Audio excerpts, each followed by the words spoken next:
আজি দুপৰীয়া সাজত নিৰামিষ আৰু এই নিৰামিষ থালিখনত মই আজি বৰ কেইটামান বনালোঁ। বেচন গুলি লৈছোঁ, নিমখ হালধি কাশ্মীৰী জলকীয়াৰ গুড়ি অলপো দিলোঁ, লগতে অকণমান গোটা জিৰা আৰু গোটা আজৱাইনো দিলোঁ। জিৰাখিনি গুড়ি কৰিও দিব পাৰি, মই গোটাকৈ দিছোঁ বাৰু।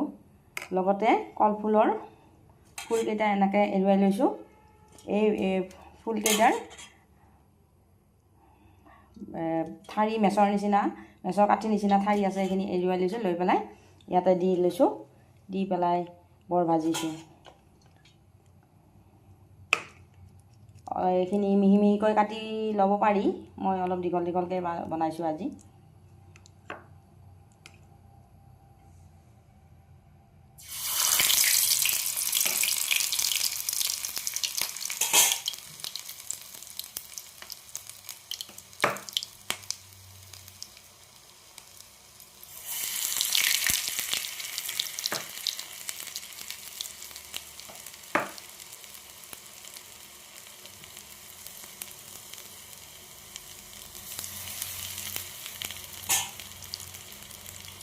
হাতেৰে দিলেও ভাল হয়, চামুচেৰে নুঠিলে হাতেৰে দি দিব।